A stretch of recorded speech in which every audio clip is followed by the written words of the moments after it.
प्रणाम भारत, मैं हूं रूना आशीष और आज मेरे साथ एक ऐसी astrologer, choreographer, tarot card reader और इतने सारी चीज़ें, इतनी सारी विधाओं को जान चुकी, मान चुकी, अपना चुकी एक ऐसी पर्सनालिटी है। उनसे इंट्रोड्यूस कराती हूँ। आपका बहुत बहुत स्वागत है प्रणाम भारत में। Thank you so much Runa ji, thank you so much. आपका ना समझ में नहीं आता है रनी कि एक तो नाम बहुत ही सुंदर सा नाम है इनका, ओके, तो फिर आप एस्ट्रोलॉजर भी हैं, कोरियोग्राफर भी हैं और जाने क्या क्या करती रहती है यार। दिन में कितने आपके एक दिन में कितने घंटे होते हैं आपके? काफ़ी होते हैं क्योंकि एट टाइम्स वर्किंग 36 आवर्स, 36 घंटे भी काम होता है क्योंकि हीलिंग का काम रहता है, वेडिंग कोरियोग्राफी रहती है, कईयों को ट्रेन करना रहता है। तो मैं और मेरे हस्बैंड मिलकर यही करते रहते हैं, like throughout the day we are doing something और द अदर। लवली, तो आज हम जो करने वाले हैं वो है अंतर्राष्ट्रीय स्तर पर कैसे भारत को टैरो कार्ड के जरिए एक वो एनर्जी मिले, वो हिम्मत मिले, वो एक आशीर्वाद मिले ताकि देश बहुत ज़्यादा चमके। और हम सवाल ऐसे पूछेंगे जो अंतर्राष्ट्रीय स्तर पर होंगे और जवाब भारतीय स्तर पर निकलने वाला है। शुरू करें? बिल्कुल बिल्कुल, आई एम रेडी। मुझे बस ये बताइए कि कोई प्रॉब्लम तो नहीं होता ना, टैरो कार्ड नाराज तो नहीं हो जाएंगे ना मुझसे? बिल्कुल भी नहीं, बिल्कुल भी नहीं, क्योंकि टैरो का देखिए ये डिविनेशन टूल है। तो इसमें होता बेसिकली ये है कि हम अपने इंट्यूशन से एनर्जीज को कनेक्ट कर फिर जवाब देते हैं। और कई बार ऐसा भी होता है कि like it just comes to us, like through downloads और यूनिवर्सल डाउनलोड्स होते हैं। तो उससे हम फील कर सकते हैं कि अभी पैटर्न कैसा चल रहा है, एनर्जीज कैसी अलाइंड है। तो उसमें आप जितना क्वेश्चन पूछोगे टैरो को अच्छा ही लगेगा कि हमारा जो यूज है वो करेक्ट वे में हो रहा है। अच्छा, एक सवाल मैं बहुत अपने लिए पूछना चाहती हूँ। हाँ जी। जवाब नहीं भी आपको ठीक लगे तो ना दीजिए। बहुत बार इसको ना विदेशों में विचक्राफ्ट से जोड़ा जाता था, क्या ऐसा है? एक्चुअली देखिए, मैं हमेशा ये बहुत अच्छा महत्वपूर्ण क्वेश्चन है, क्योंकि होता बेसिकली ये है रूना जी कि लोगों को समझ बहुत लिमिटेड है। अब क्या हो रहा है, by the grace of God पूरी दुनिया एक स्पिरिचुअल अवेकनिंग के दौर से चल रही है। तो उसमें हो ये जाता है कि अगर आप एक हीलर हो तो आपको ब्लैक मैजिक और वाइट मैजिक दोनों के बारे में पता रहता है कि ये बाउंड्रीज हैं जिसके लाइक पैरामीटर्स में ये वाइट मैजिक है, मतलब सात्विक वे से किया जाता है, और ये ब्लैक मैजिक है, ठीक है ना। तो जैसे आप एक ये ऐसे इस चीज से आप कंपेयर कर सकते हैं कि अगर आप एक डॉक्टर के पास गए हुए हैं तो वो आपके साथ अच्छा भी कर सकता है, बुरा भी कर सकता है। डिपेंड करता है कि सामने वाले का इंटेंशन आपको हील करना है या आपको नुकसान पहुंचाना है। तो उस टैरो के थ्रू आपको बहुत तरीके की जानकारियां मिल जाती है अपने लाइफ को लेकर, विदेश को लेकर, देश को लेकर, समाज को लेकर, सारी चीजें। लेकिन इट ऑल्सो डिपेंड्स कि आपका इंटेंशन क्या है। तो अगर इसे विचक्राफ्ट से जोड़ा जा रहा है तो मैं इसे लाइक संपूर्ण तरीके से सपोर्ट नहीं करूंगी, क्योंकि हम जैसे लोग तो सात्विकता के लिए यूज करते हैं ये सब चीजें। तो इट डिपेंड्स कि आप किस वे में इसको यूज करना चाहते हो, उस पे it depends on the healer only. अच्छा, हाँ, अच्छा, चलिए शुरू करते हैं। तो आइए अब जानते हैं इनसे कि हमारे देश में और कौन कौन सी ऐसी चीज़ें हैं जो आगे बढ़ने वाली हैं। हाँ जी, देखिए बहुत ही इंटरेस्टिंग टॉपिक चुना है आज के सेशन के लिए, क्योंकि अक्सर मैं देखती हूँ कि लोग बड़े इंडिविजुअलिस्टिक बातें करते हैं कि आप बताइए हमारा क्या होगा, या आप बताइए कि हमारे रिलेटिव्स का क्या होगा and all that. But tarot या एस्ट्रो, क्योंकि मैं वास्तु भी करती हूँ, मैं एस्ट्रोलॉजी भी करती हूँ, मैं टैरो भी करती हूँ, प्रेमोनिशंस भी मुझे आते हैं। प्रेमोनिशन से मैं जनता का ध्यान इसलिए मैं आकर्षित करना चाहूँगी कि प्रेमोनिशन का एक्चुअली जो मतलब है वो है पूर्वाभास की क्षमता। तो काफ़ी बार ऐसा होता है कि आपको पहले से ही पता चल जाता है कि आपके साथ इस तरीके की घटनाएं घटने वाली है। अच्छा, ये हर किसी व्यक्ति के साथ हो सकता है। डिपेंड्स ऑन कि आपका जो अज्ञात चक्र है, which is known as the third eye chakra, वो कितना ओपन है और कितना नहीं है। तो अब अगर आप मुझसे पूछें कि भारत का भविष्य या पूरी दुनिया का भविष्य कैसा चलेगा, तो आपने एक बात नोट की होगी, कई जगह पर, चाहे वो भविष्य मलिका हो, चाहे वो बाबा वेंगा हो, चाहे वो नॉस्ट्राडामस हो, या जो भी इस तरीके की जो प्रेडिक्टिव साइंस पे पहले से बताते आए हैं, मैं एक्चुअली सॉरी टू डिसअपॉइंट, लेकिन ना इन सब की भविष्यवाणी तब आती है जब इवेंट ऑलरेडी हो चुका होता है। हाँ, ये तो मैंने भी देखा है बहुत बार। हाँ, तो उसमें ये है कि देखिए बहुत लोग, बहुत ज्ञानी गुणी लोग हैं हमारे देश में, और this is the spiritual centre from the beginning. तो ऐसी बात नहीं है कि भारतीय लोग जो बात कर रहे हैं उसके बारे में वो जानते नहीं हैं। We know it the most, I can say that. I'm not boasting about Indians, but it's a fact because हमारा जो देश है वो 3 स्तंभों पर आधारित है. एक है ज्योतिष, एक है आयुर्वेद और एक तीसरा है योगा. तो इन तीनों का ही जो नॉलेज है ना वो हमारे देश से ही आया. बट अनफॉर्चुनेटली बाहर के लोग they are aping India and we are aping west. तो ये हो गया है. ये जो कल्चरल एक मिक्सअप है इसकी वजह से जो है world has become a global village because of the phones and this tech culture. But actually जो एक्चुअल आध्यात्म का नॉलेज है that has come from our country.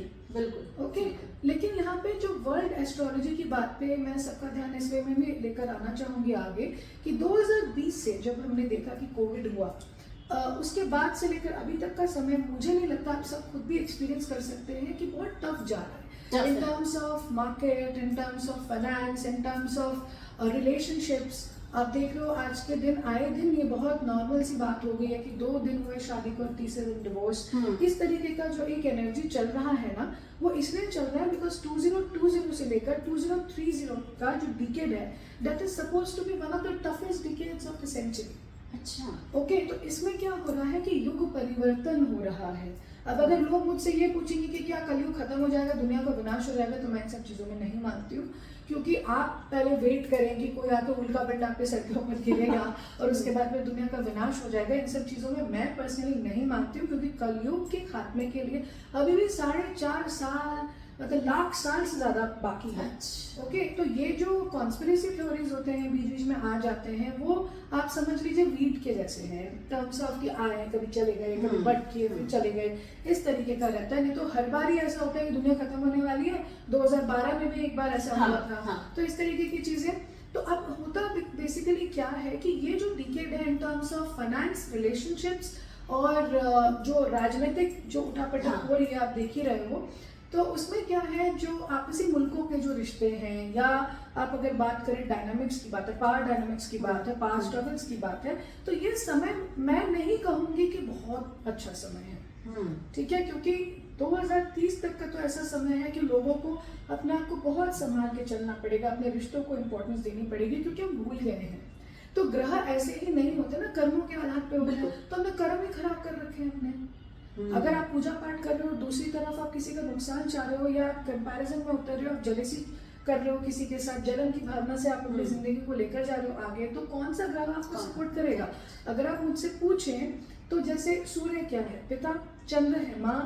ठीक है. गुरु है हमको ज्ञान देने वाले लोग, हमारे गुरु, हमारे प्रीस्ट, हमारे पंडित, जो भी टीचर्स जो भी हमें ज्ञान देते हैं, हमें हमारी मेंटरिंग करते हैं, वो सारे लोग हमारे गुरु हैं.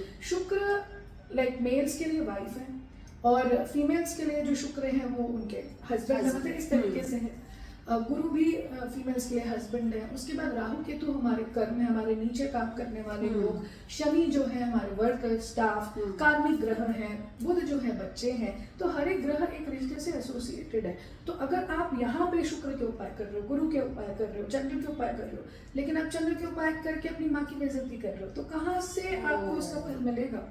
लोग ज्यादातर ये सोचते हैं हीलर के पास गए अपॉइंटमेंट लेकर तो हम अगर उपाय कर लेंगे हमारे को ओवरनाइट सक्सेस मिल जाएगा. Anything takes time.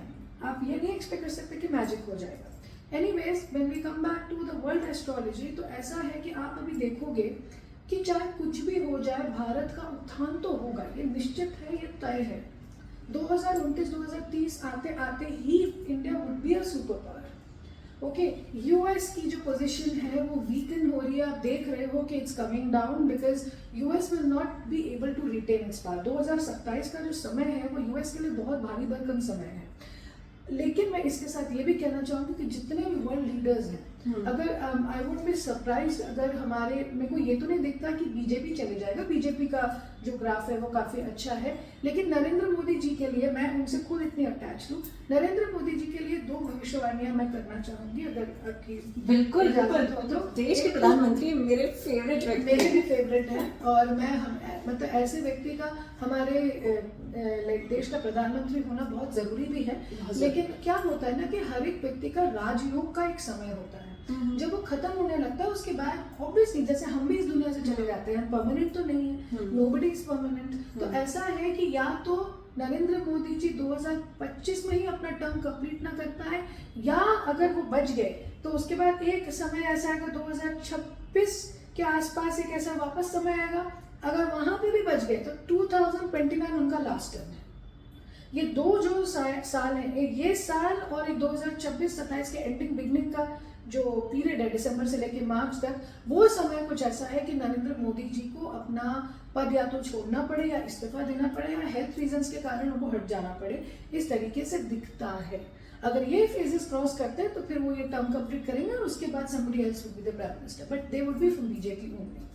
ओके, तो ऐसे में मैं कैसे, क्या मैं पूजा प्रार्थना करूं तो वो स्वस्थ हो रहेंगे, और क्या उनको मैं ऐसी कोई दुआएं दूं ताकि सब प्रॉब्लम्स चली जाएं? नरेंद्र मोदी जी ने हमारे देश के लिए जो योगदान दिया है वो तो मतलब अनइमेजिनेबल है। आज अगर हमारे हिंदुस्तान को एक रिस्पेक्ट मिली है वर्ल्ड ओवर में, वर्ल्ड सिनेरियो में, it is because of Narendra Modi ji और अमित शाह जी, जो जिस तरीके से उन्होंने देश को लीड किया है। इतनी बड़ी आबादी की जो कंट्री है उसको लीड करना खाने का खेल नहीं है, ठीक है ना।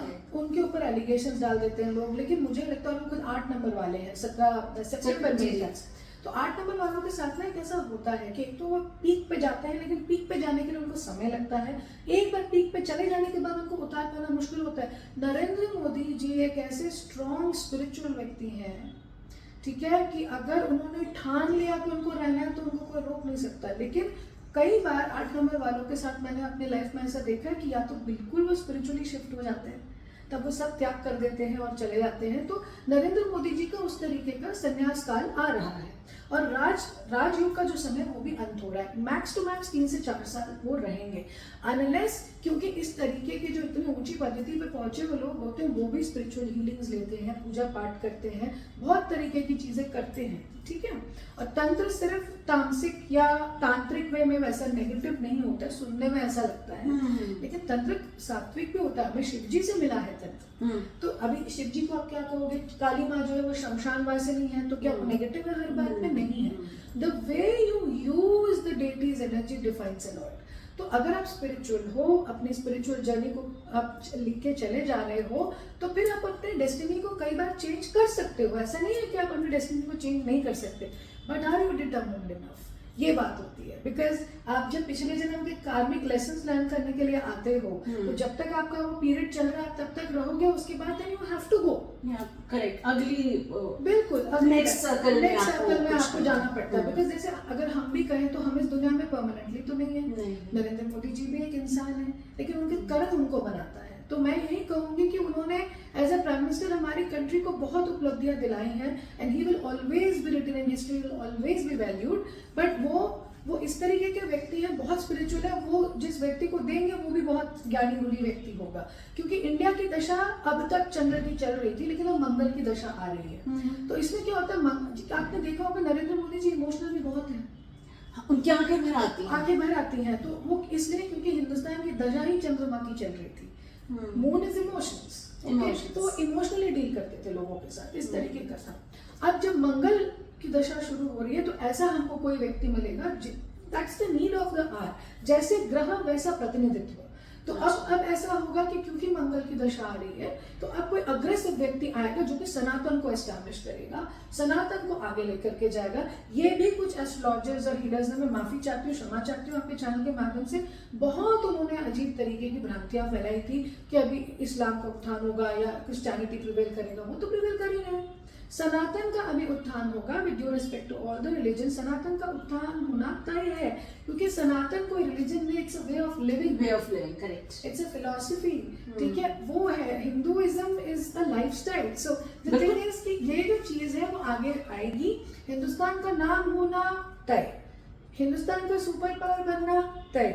नरेंद्र मोदी जी का टर्म कंप्लीट कर पाना वुड बी टफ, बट अगर वो कंप्लीट, अगर 2025-2026 का ये फेज पार कर गए तो 2029 तक रहेंगे। लेकिन गद्दी हिलने की संभावना इस साल से शुरू हो चुकी है। अरे यार, माय फेवरेट। मैं पूजा करूं तो कुछ हो जाएगा। माय फेवरेट यार, एक्चुअली अगर आप मुझसे पूछे ना, तो law of attraction, manifestation does work, but उसके साथ साथ ये भी होता है कि ईश्वर ने ना, ब्रह्मा ने ना कुछ चीजें लिख दी होती हैं, उसे चेंज नहीं किया जा सकता, और उस पर इंटरफेयर भी नहीं करना चाहिए। क्योंकि लोग क्या करते हैं आजकल, इल्यूमिनाटी प्रैक्टिस करने चले जाते हैं, उसके बाद देन दे सफर, फिर डार्क चीज़ें प्रैक्टिस करते हैं उनको चीज़ें उलट तो जाती है, प्रेडिक्शन उलट तो जाती है, लेकिन उनकी अचानक से सडन डेथ होती है, कोई ना कोई उनके परिवार से गुजर जाता है। तो मैं लोगों को आपके चैनल के माध्यम से ये भी बोलना चाहूँगी कि पूजा पाठ करें, स्पिरिचुअलिटी करें, देश के लिए, अपने लिए, कि जो भी प्रतिनिधित्व करे हमारे देश का बहुत ही अच्छे से करें, ठीक है ना। नरेंद्र मोदी जी ने अभी तक जो काम किया उसको आगे बढ़ाए, ऐसा नहीं कि नाम गिरा है, उसके लिए हमारी पूजाओं में डेफिनेटली दम होता है, बट हर किसी का एक समय निर्धारित है। आज आप हो, कल मैं रहूंगी, कल मैं, मेरे को कोई रिप्लेस करेगा, फिर कोई और आएगा, ये तो दुनिया का नियम है, दुनिया का नियम। उसको हम नहीं झुकला सकते, चाहे कुछ भी। अरे यार मेरा दिल टूट गया। मेरा भी दिल टूटा जब मैं कैलकुलेशन कर रही थी, तो मेरा भी दिल टूटा, काफ़ी ज़ोरों से टूटा, बिकॉज मैं नरेंद्र मोदी जी की खुद भी बहुत बड़ी फैन हूँ। मैं भी सबसे अपने गुरुजनों से पूछी थी कि क्या कर सकते हैं इनके लिए, क्या कर सकते हैं, बट क्या होता है ना, वो खुद भी जानते हैं। Narendra Modi ji is a very spiritual and intuitive person, and he knows कि उनका काम कब तक है, और उसके बाद एक बात शेयर करूँ, हाँ जी, बिल्कुल। मैं उनका इंटरव्यू करने के लिए गई थी, अरे वाह, और आप बिलीव नहीं करेंगी, 40 सेकंड से लेकर 1 मिनट तक मैं सिर्फ उनको देख रही थी, मैं अपने सवाल भूल गई थी, मैं सिर्फ उन्हें देखते जा रही थी, क्योंकि मैंने इतना ज़्यादा जागृत व्यक्ति, बहुत। इतना ज़्यादा पावरफुल व्यक्ति आपने उस उम्र तक देखा ही नहीं था। हाँ, तो मेरी एक इच्छा, एक बार और इंटरव्यू हो जाए उनसे। नहीं, हम सब, मैं तो खुद भी चाहती हूँ कि उनको मिलने का, उनसे आशीर्वाद मुझे प्राप्त करने का सौभाग्य प्राप्त हो, तो मेरे लिए भी दुआ कीजिएगा। चलो हम दोनों चलते हैं। बिल्कुल बिल्कुल।